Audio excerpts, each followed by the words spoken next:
미국인들은 메이플라워를 타고 이 신대륙에 온 청교도들이 바로 추수감사절의 시작인 줄 알지만 사실은 정확하게 구약시대 언약 백성들인 히브리인들의 절기에서부터 시작이 됩니다. 가나안 땅에 들어와서 추수한 것들을 앞에 놓고 자기들이 애굽에 노예했던 것, 그리고 광야에서 나그네했던 때를 잊지 않도록 초막을 짓고 거기 살면서 하나님에게 감사했습니다. 그래서 추수감사절을 다른 말로는 초막절이라고도 부릅니다. 한국 교회사를 보면은 한국에서는 추수감사절이 농경에 대한, 추수에 대한 감사로 시작되지 않았습니다. 믿음 주신 것 감사한 것이 추수감사절을 제정한 배경입니다. 한국의 첫 번째 개신교 교회가 황해도에 있는 소래교회입니다. 소래교회 서경조 장로님이 총회에 감사절을 제정하자고 헌의를 했는데 총회에서 안건을 내는 걸 헌의라고 이야기를 합니다. 그 헌의 취지가 조선 땅에 복음이 전해지고 점차 왕성해져가는 하나님 은혜에 감사하는 절기를 정합시다. 그게 한국에서 추수감사절 제정하게 된, 그래서 시작된 연원입니다. 그런데 한국의 크리스찬들이 굳이 뿌리를 찾자면은 우리가 여기 미국 와 사니까 미국의 땡스기빙도 휴일이니까 좋습니다. 그러나 그것보다는 오히려 성경의 추수감사절에 그 의미를 찾는 것이 순리입니다.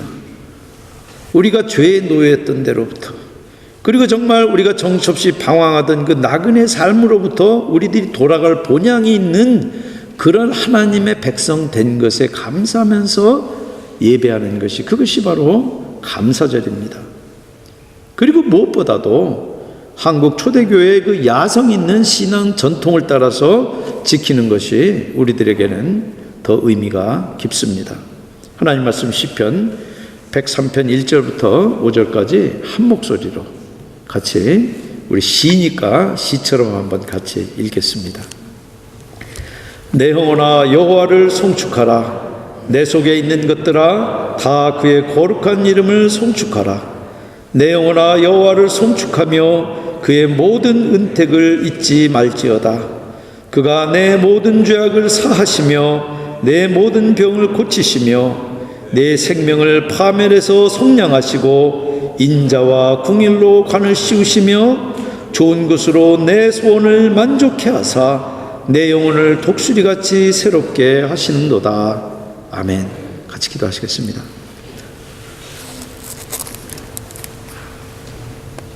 참 좋으신 하나님, 이 시간 이 시를 지어 부른 다윗의 신발을 신고 우리들이 주님을 우리들 영혼 깊은 곳으로부터 마음껏 찬양하며 주님을 향한 우리들의 사랑을 고백하며 주님을 감사하는, 그래서 우리 영혼 깊은 곳으로부터 여호와를 송축하라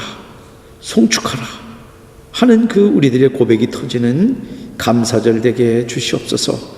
우리들이 감사할 것들이 있어서 감사하는 것이 아니라 우리들이 감사할 것들을 찾아서 감사하는 그런 신앙의 저력들, 믿음의 저력들을 회복하는 시간 되게 해 주시옵소서.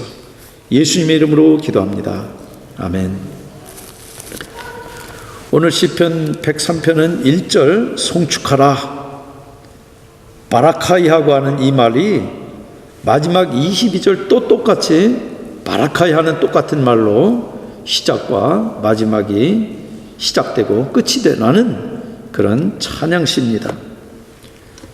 같은 이 송축하라 하는 말을 7번이나 반복을 합니다. 그런데 7번 반복하면은 상투적이지 않습니까? 그래서 교회 와가지고 목사님이 얘기할 때 아멘 그럼 여러분들 하기 싫은데 억지로 아멘 따라하고, 할렐루야 그럼 여러분들도 할렐루야 이렇게 따라하는, 그러기 쉽지 않습니까? 근데 여러분들 정말 고마운데 탈랑 한번 땡큐 그러고 맙니까? 여러분들 한국 사람들은 감사하던 말에 참 인색합니다. 오죽하면은 제가 이 웹스터 사전이라 해서 찾아보니까 이 미국에는 없는 단어예요. 없는 문법이에요. 한국에 있는 미국인들만 아는 문법이에요. 외국인들이 you, thank you 그런답니다. 한국 사람들이 워낙 감사하다는 말 안 하니까 너 대신에 내가 감사해 준다 그 뜻이래요.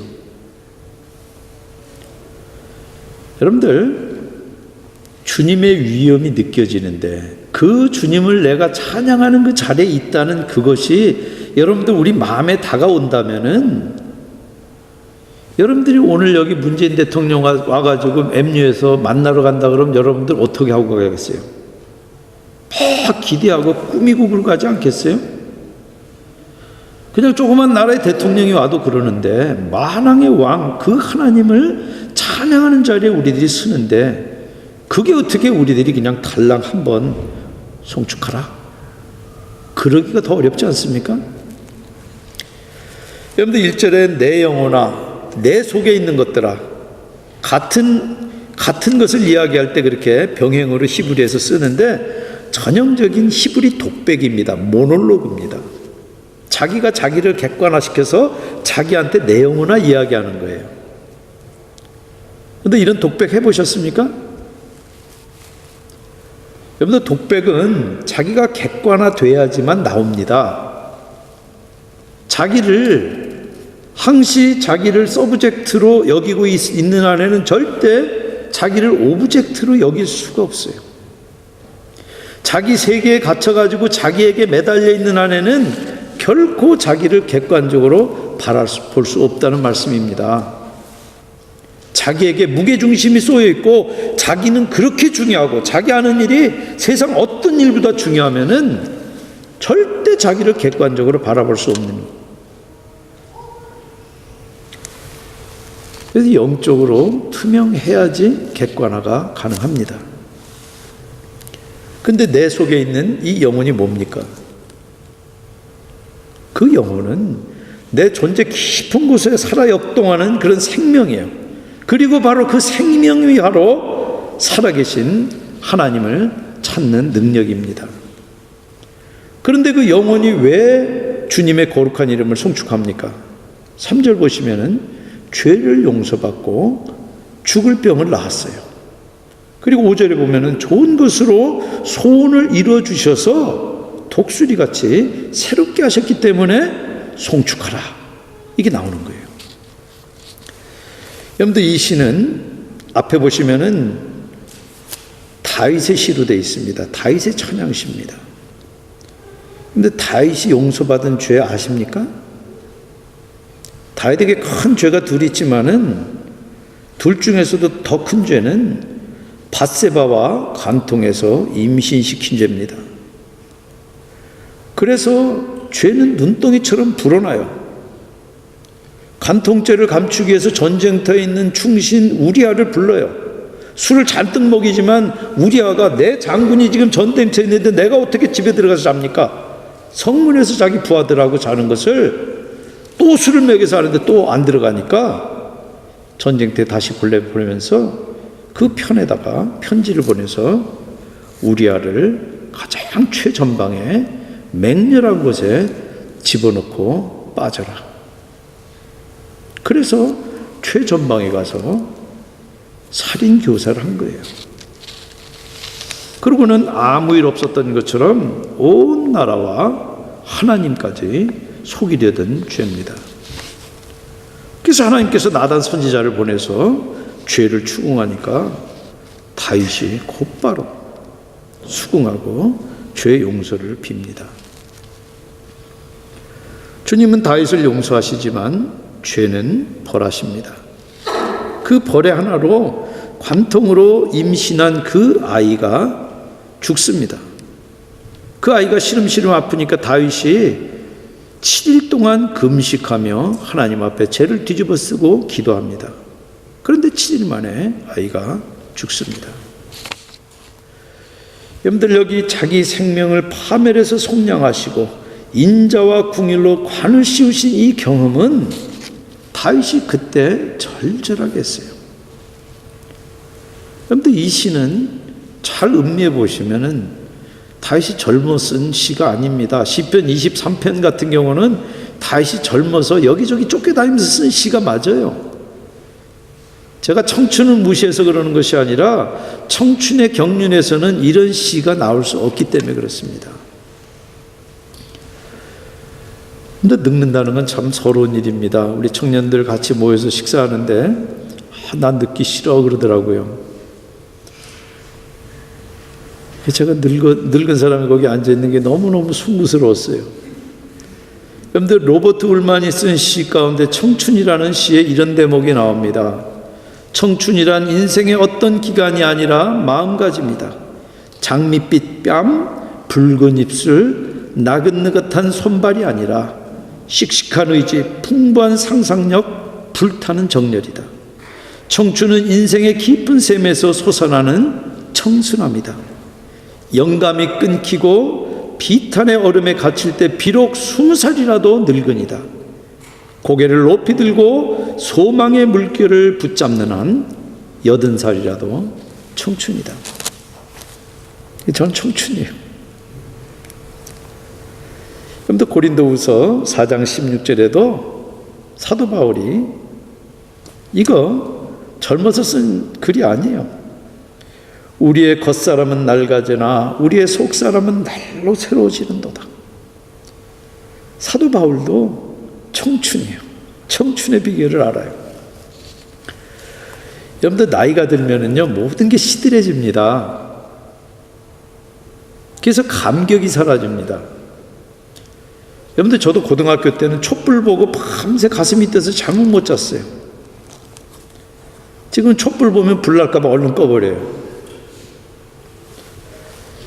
여러분들 장미꽃 위에 맺힌 이슬을 보고도 나이가 먹으면은 가시에 찔리면 파상풍, 물기에 젖으면 감기 걱정합니다.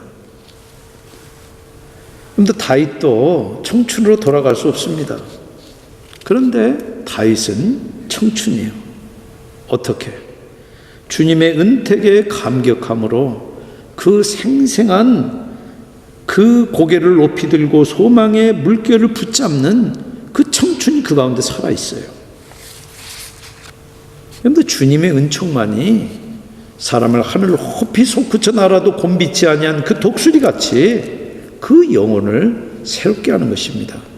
그래서 영혼의 청춘을 유지하는 비결이 바로 감사하고 감격하는 겁니다. 여러분들 이 시는 주님의 은총에 감사한 대표적인 시입니다. 요 시하고 요 다음 편 시가 짝꿍이 돼가지고 대표적인 다윗의 감사시입니다. 주님의 은총에 감격해서 주님을 송축하는데 3절부터 5절까지 우리가 읽은 그 은택들은 결국 주님을 사랑하는 사람들에게 주님이 선대해서 베푸신 주님이 하신 일들이에요. 죽음의 이를 병을 고치시고 죄를 용서하시되 12절에 저는 이 시를 읽으면서 다윗의 마음이 너무너무 다가왔어요. 왜냐하면 저도 죄를 많이 지어봤기 때문에. 12절에 동이 서에서 먼 것 같이 우리 죄가를 우리에게서 멀리 옮기신 은택이에요. 근데 저희 학은 아이들이 몇 년 전에 카리지 코스타에 다녀와가지고 아빠 탕감이 뭐야? 저희 아이는 3살 때 여기 와서 한자어는 잘 모릅니다. 그러니까 이 탕감이라는 말은 얘가 거기서 처음 들은 거예요.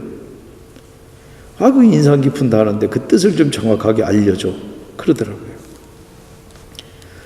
여러분들 주님만이 베풀 수 있는 게 탕감입니다. 여러분들 세상에는 반드시 빚 갚아야 됩니다. 여기 국세청 IRS는 무덤까지 청구서 들고 따라갑니다. 그런데 인생이 도저히 갚을 길 없는 죄와 허물을 십자가 위에서 주님이 탕감해 주셨어요. 동이 서에서 먼 것처럼 땅이 하늘에서 먼 것처럼 탕감해 주셨어요. 여러분들 다윗은 죽을 때까지 여러분들 사무엘 하 그리고 열왕기 상을 보시면은 이 밧세바와 다윗 사이에서 태어난 이 솔로몬이 왕이 되는 문제를 가지고 다윗이 죽을 때까지 밧세바의 얼굴을 계속 봅니다. 그때마다 자기가 죽인 충신 우리아 생각 안 나겠습니까?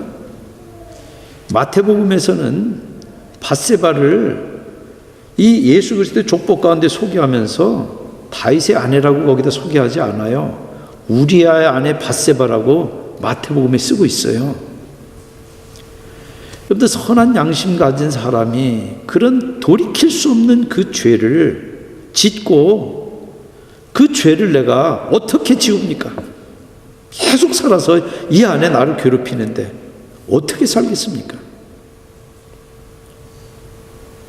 그 충신 우리아는 전쟁터에 돌아와가지고 자기 집에 들어가기를 거절한 사람이에요. 전쟁터에서 다윗과 함께 서로 등을 맞대고 적병을 서로 자기 생명을 걸고 싸웠던 자기 동지예요. 그런 사람을 자기가 죽였어요. 여러분들, 그 죄를 탕감받거나 아니면 정신질환자가 되거나 그게 안 되니까 마약에 빠지고 도박에 빠지고 술에 빠지고, 여러분들, 그 길밖에 없어요. 근데 다윗은 하나님 앞에서 죄를 탕감받은 것입니다. 밧세바를 볼 때마다 우리아 얼굴이 떠오를 때마다 동이 서에서 먼 것처럼 여호와 하나님께서 내 죄를 도말하시고 기억조차 아니하신다. 그것이 날마다 다윗의 삶 가운데 살아있었던 겁니다. 여러분들, 우리도 주님 때문에 지은 죄를 탕감받았습니다. 그래서 우리들이 지금 새로운 피조물로 사는 것입니다.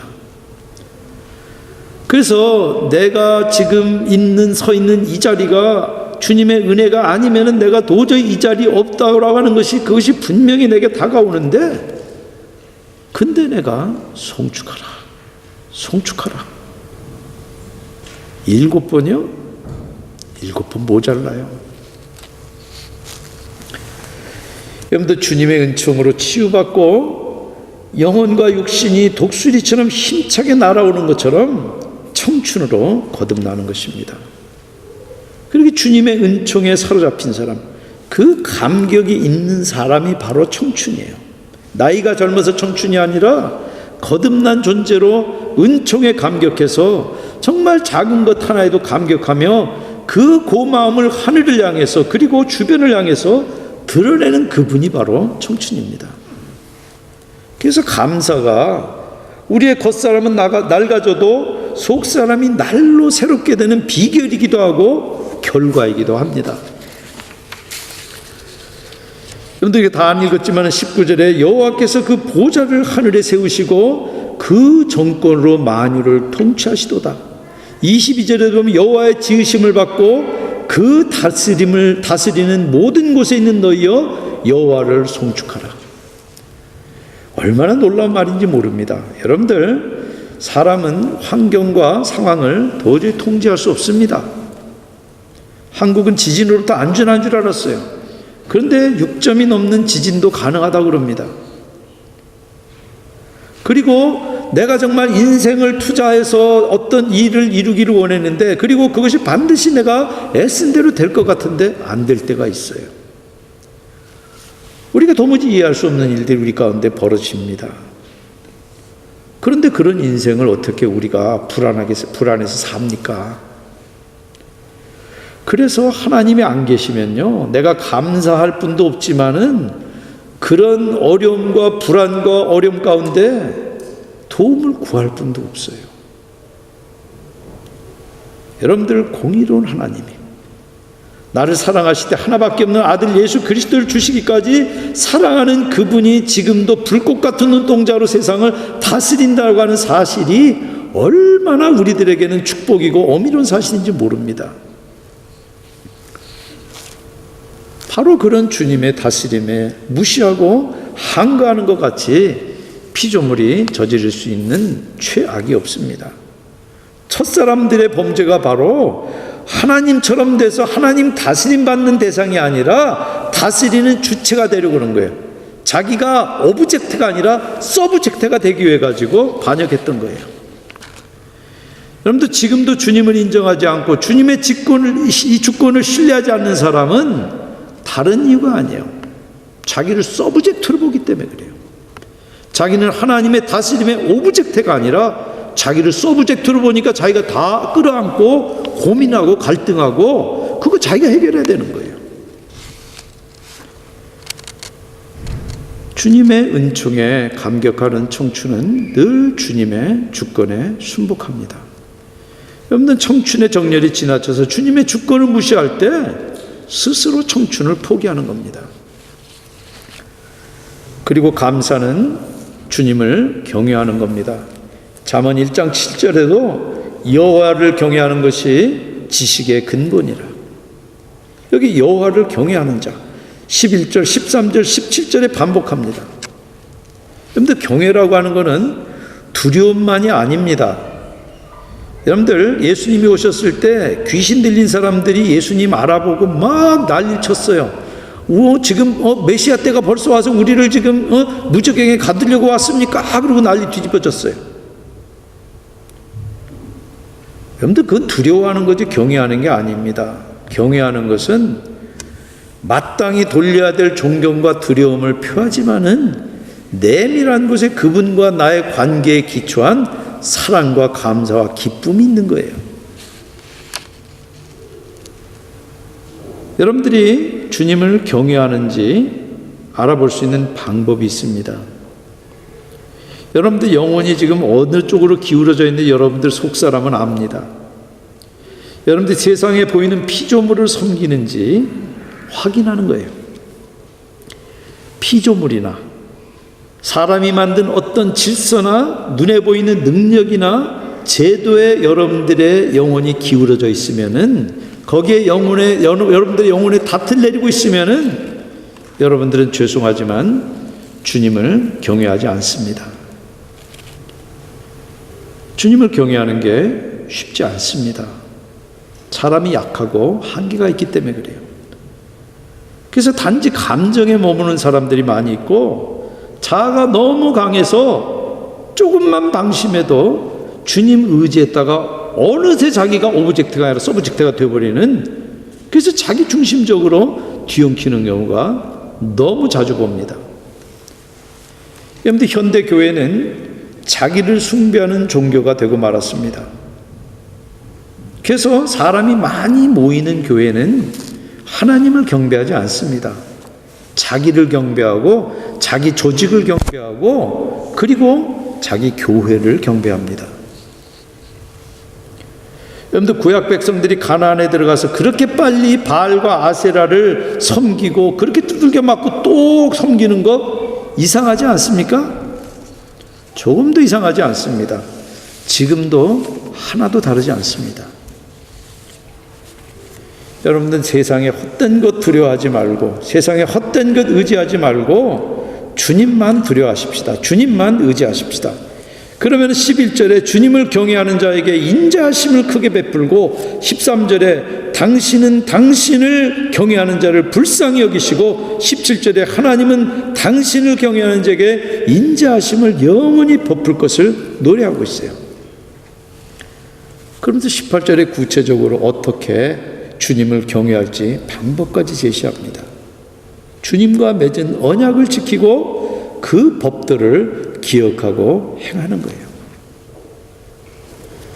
여러분들 주님의 은총에 감격하는 분은 주님이 마련해 놓으신 축복을 받아 누립니다.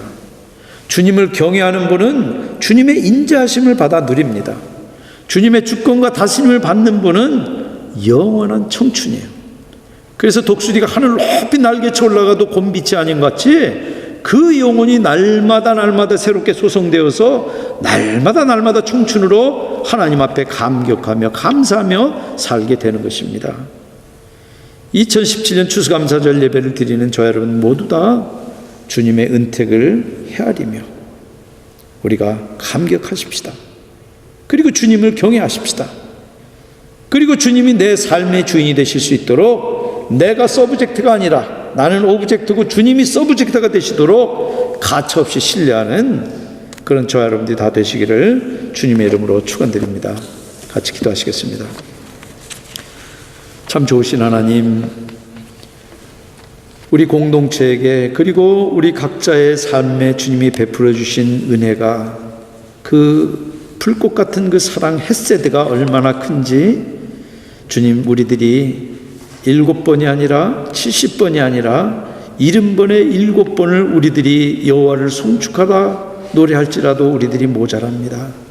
주님, 이스라엘의 찬양 가운데 거하신 주님, 사랑하는 주의 백성들의 그 송축함 가운데 주님 임재하시고 주님의 능력을 드러내 보이시옵소서. 예수님의 이름으로 기도합니다. 아멘.